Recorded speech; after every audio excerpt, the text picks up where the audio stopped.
email from a friend saying, I hope you picked a one with a dog on it. Ooh, yum. She is from Naugatuck, Connecticut. She's 37 years old. She's a supervisor at 2.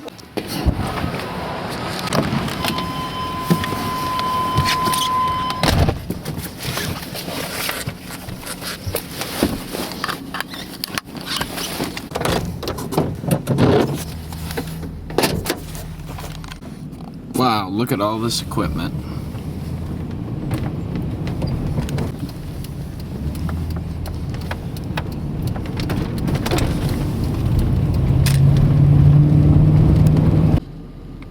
And to think that I used to believe that there was really an Easter Bunny.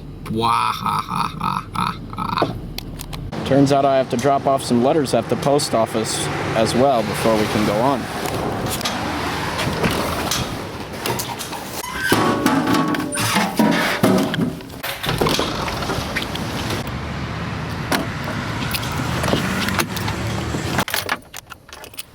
Yeah, I got a phone call before I could even leave the parking lot. Hello. All right, bye. That was my dad again.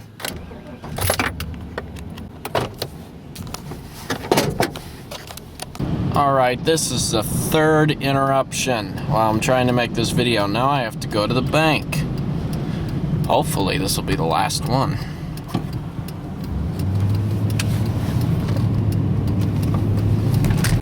Ooh. The bank was giving away popcorn. Oh well, that was worth the trip. This will be my lunch for the day. My body is very food efficient. I use very little calories to the mile.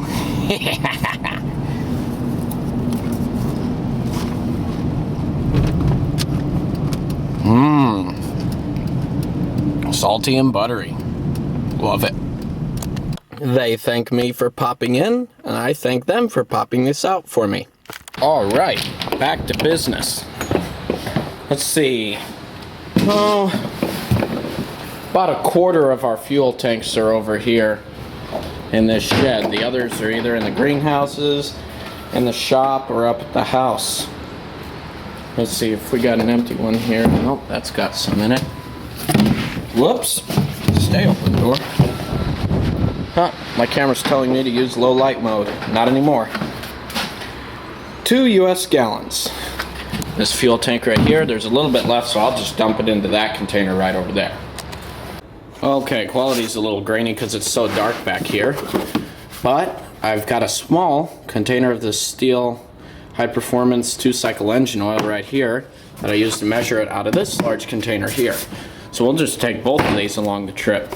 Now, the Stihl Formix engines recommend using a different type of oil. I can't quite remember the name of it, but this it's specially designed for the Formix engine.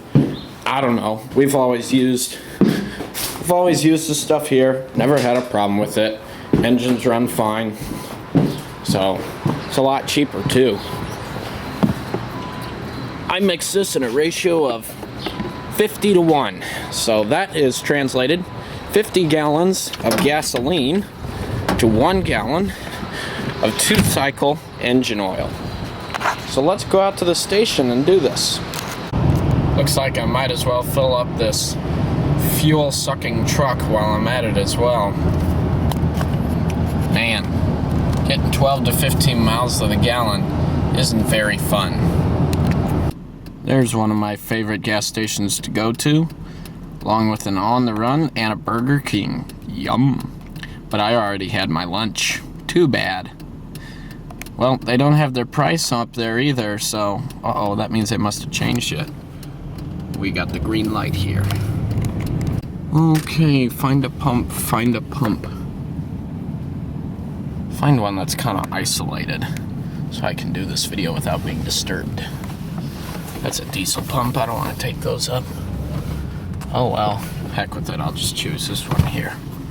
Whoa, what do you want to know? It went down a bit. Sweet.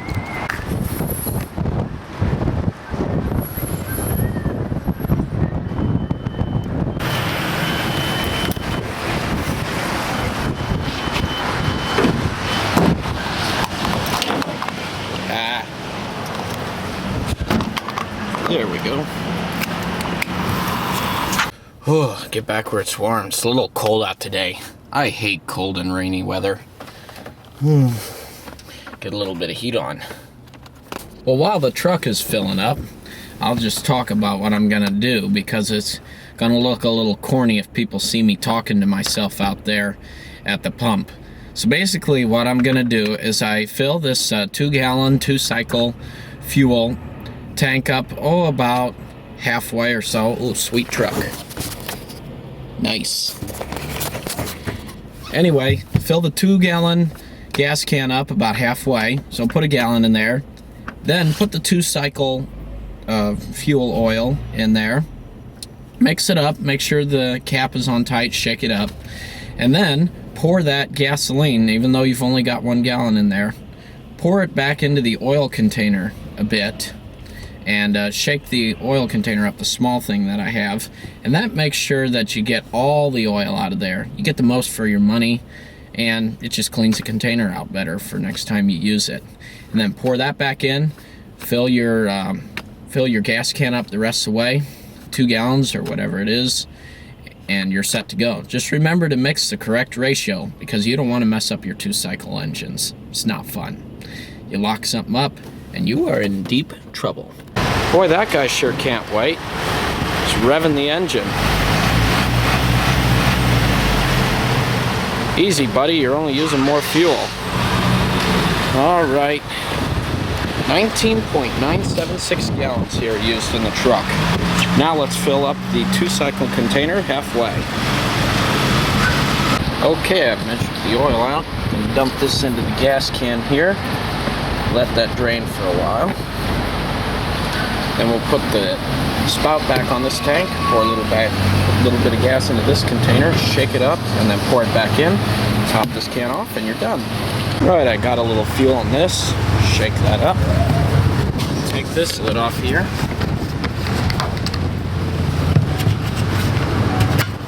One nice thing about being in the city is everybody's too busy to look around and see what I'm doing here.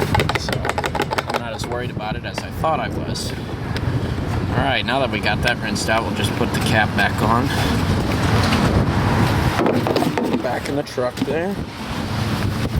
And we'll top this off.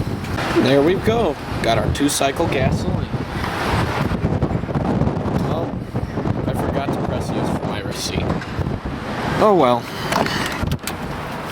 Alright, let's go back and fill up our equipment. Now, how the heck could this happen? Oh my gosh. Look at this. What the heck? What the heck? What the heck is going on? Oh. Now what? Holy cow!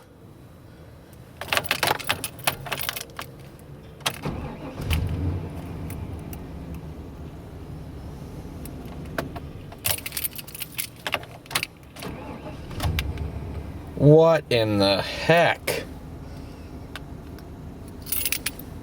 No key, and we started the engine. Something's screwed up in our ignition here.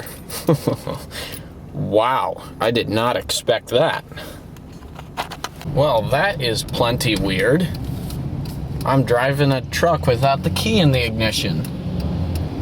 It's weird because you have to have the key to get the ignition to turn into the I don't know what you call the section where you can shift gears on the transmission, and then you can pull the key right out of the ignition and start the engine. Oh well, if somebody hijacks the car, we can leave it running, pull the key out and say, hey, it's all yours, buddy. Well, that probably wouldn't be a good idea, but anyway, that's weird. I'm driving a truck without a key in the ignition. Yeah.